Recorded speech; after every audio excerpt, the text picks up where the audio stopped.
네, 안녕하세요. 목요일입니다. 오늘도 주의 말씀으로 하루를 잘 시작하기를 원합니다. 기도합니다. 사랑의 주님, 오늘도 귀한 하루를 맞이합니다. 이 하루 주님과 동행하면서 주님께 주신 힘으로 또 주의 백성답게 살기를 원하오니 말씀으로 우리에게 은혜를 베풀어 주옵소서. 예수님의 이름으로 기도드립니다. 아멘. 네, 오늘 읽을 말씀은 신명기 19장부터 22장까지 말씀입니다. 이스라엘 백성들이 약속의 땅에 들어가서 지켜야 할 법들이 12장부터 26장까지 이 말씀이죠.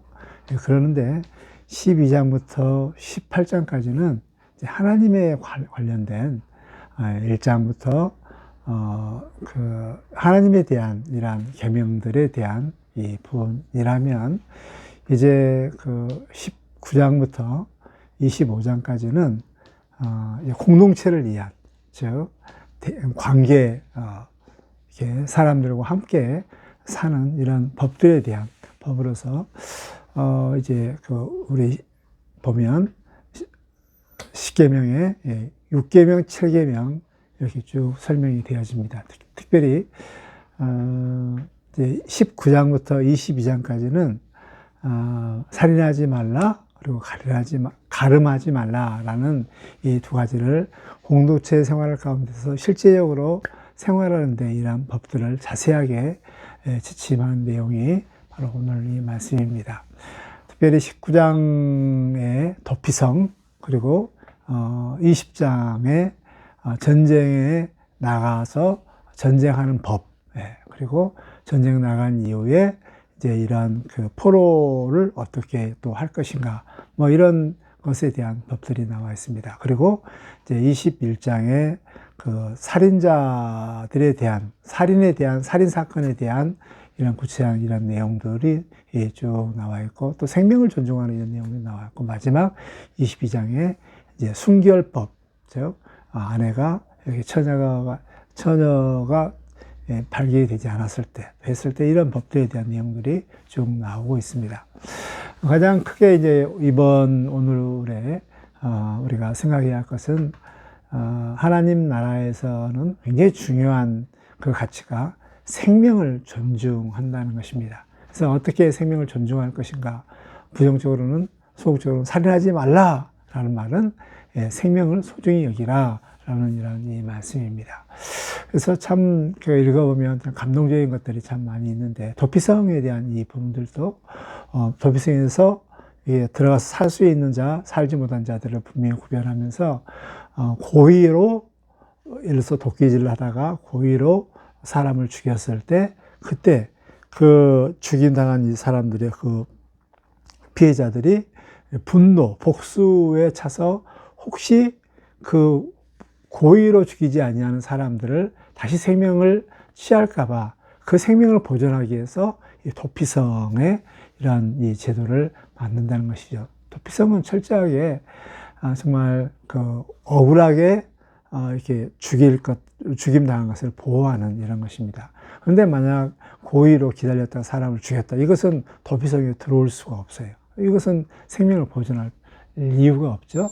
그래서 고의가 아닌 정말 실수로, 그리고 어떤 사건을 실수로 이렇게 사람을 죽였을 때 그 피해 보복을 하지 않도록 도피성들을 이렇게 마련하는데, 참 보면 도피성까지 이렇게 요단강 쪽에서 3개, 요단강 건너편 또 저쪽에 3개씩 하고, 또 도피성으로 가는 모든 길들을 이제 잘 길을 닦아서 도피성으로 가는데 쉽게 갈 수 있도록 이런 배려까지 쭉 나와 있습니다. 도피성은 정말 억울하게 또 실수로 죽인 사람들의 복수에서 이렇게 보호하려고 하는 이런 장치, 정말 생명을 사랑하는 이런 장치를 이렇게 볼 수가 있습니다. 더 나아가서 또 밑에 이렇게 경계석을 옮기지 말라, 개인의 재산들을 보호하는, 특별히 참 나봇의 포도원 같은 거 보면 힘 있는 자들, 강력한 자들이 약한 사람의 토지를 빼앗는 이런 것이 있잖아요. 이것을 하지 못하도록 지계석, 땅의 경계석을 옮기지 말라 라는 이런 이 말씀이 있습니다. 그리고 이제 그 이후에, 이제 재판에 대한 증인들에 대한 것이 있는데, 이것도 뭐 이렇게 사건을 통해서 또 살인사건 뭐 이런 게 있을 때 증인을 할 때 반드시 두 사람, 그리고 거짓말했을 때는 여기서 엄벌에 처하라고 하면서 참 억울하게 진실이 통하는, 진실이 통하는 이런 사회를 건설하려고 하는 이런 모습들이 말씀 가운데 나와 있습니다.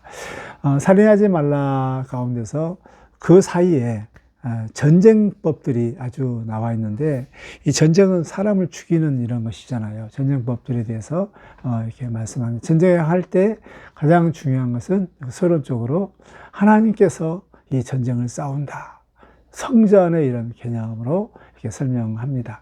특별히 이제 이스라엘 백성들이 아직 약속의 땅에 들어가지 않았잖아요. 약속의 땅에 들어가서 얼마든지 정복 전쟁을 할 때 이 지침을 가지고 이렇게 전쟁을 하는 이런 것을 미리 알려주고 있습니다. 그래서 나갈 때 이것은 하나님이 함께 하신다.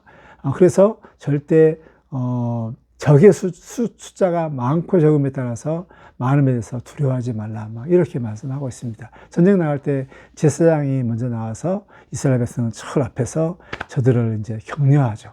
두려워하지 말라, 놀라지 말라, 뭐 이렇게 하면서 저들을 막 격려를 해서 하나님께서 함께 하시기 때문에 두려워하지 말고 끝까지 싸워 나가라, 이렇게 격려를, 이렇게 용기를, 또 사기를 북돋는 그 일들을 제사장이 하죠. 그리고 참 감동적인 것은 네 사람은 징집됐다 할지라도 이렇게 다시 돌아가도록 하는데, 이렇게 새 집을 지어가지고 낙성식을 하지 않는 이런 사람들이 있다면 돌아가게 만들고, 또 과수원을 만들어서 이제 과수원에 이런 과일을 따야 되는데, 정말 새 과수원을 만들었는데 그것을 따지 못했을 때 너무 억울하잖아요. 그래서 거의 사람 돌려보내고, 또 장가 가서 아내와 함께 좋은 시간들을 보내야 하는데 보내지 못한 막 신혼 남자들, 이 사람도 다 내버리고, 또 문제는, 또 정말 중요한 것은 정말 전쟁을 나는데 아무리 제사장이 이야기해도 마음이 두려워요.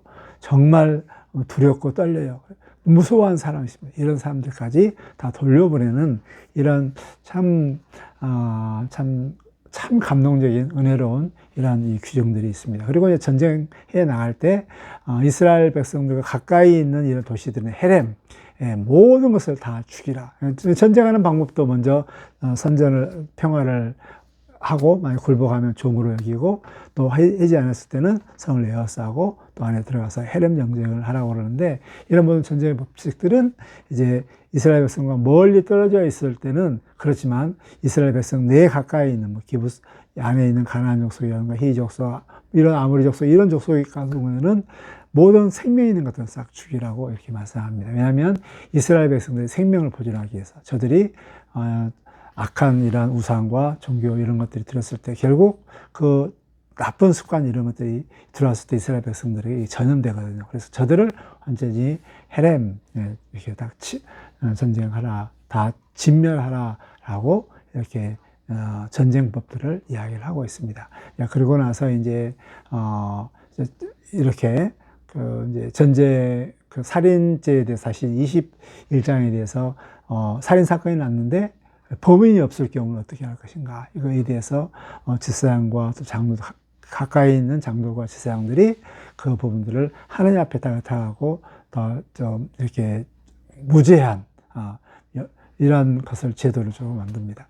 그 하는 방법들이 이렇게 이제 깨끗한 곳에 수송아지 목을 비틀고 꺾고 이렇게 죄 없음을 선언하는 것인데, 만약에 이 죄인들이 살인자가 나타났을 때 이렇게 목을 꺾는다라는 이런 암시적인 것이 있죠. 그럼 통해서 또 다른 무죄한 사람들은 양심적인 이런 그 두려움과, 또 만약에 살인했는데 하나님께 저주를 내리면 어떻게 하는가, 이런 불안에서 다 해소할 수 있도록 이렇게 또 잘 안내를 하고 있습니다. 그리고 그 외에 정말 인간 존중에 대한 여자 포로에 대해서 어떻게 할 것인가에 대한 이런 부분들도 실제 인권을 존중하는 이런 내용들이 좀 나와 있고, 또 동물까지, 생명까지도 또 소중히 여기는 뭐 이런 부분들이 많이 나와 있죠. 새끼가 있는 어미새를 죽이지 말라, 뭐 여러 가지 그런 생명 존중하는 것들이 내용이 나와 있습니다. 그리고 마지막에는 이제 순결법에 대한 법을 하면서 가늠하지 말라, 이것을 세부적으로 말씀을 하고 있습니다. 오늘 말씀을 통해서 우리 하나님 나라의 공동체는 가장 중요한 것은 생명을 사랑하는 것입니다. 생명을 살인하지 말라. 이것은 생명을 존중히 여기라. 이 귀한 말씀들이 오늘 우리 예수께서 말씀하신 것처럼 너희는 살인하지 말라라고 했지만, 만약에 나가라 하면서 욕하는 자들도 살인한 자라고 여겼잖아요. 정말 우리는 쉽게 말로 살인을 많이 하는데, 오늘날로 살면서 정말 사람을 살리는 이런 말, 내가 말을 통해 사람을 죽이는 것이 아니라 사람을 살리는 이런 말들을 하면서 정말 우리의 삶 속에서 주의 나라가 보여지는 그런 삶을 살았으면 좋겠고, 관계적인 이런 측면에서 정말 핵심적인 게 성적인 이런 부분이잖아요. 부부 간의 관계를 깨뜨린 것은 간음입니다. 이 부분에 대해서 정말 철저하게 우리는 다시 한번 성의 순결을 소중히 여기고, 부부 관계에서 허락하신 이 성들을 그대로 유지하여서 정말 인간관계가 가장 기본이 되는 가정이 파괴되지 않고 보존될 수 있도록 다시 한번 순결법들을 우리 마음 가운데 새겼으면 좋겠습니다. 정말 공동체 가운데 살아가는 데 있어서 중요한 것, 생명 소중한 것, 또 우리 생명과 같이 소중한 이 관계, 특히 부부 간의 이 관계들을 소중히 여겨서 정말 하나님 나라에 사는 백성으로서 멋진 또 하나님 백성다운 삶을 사는 저와 여러분 되기를 주의 이름으로 축복합니다.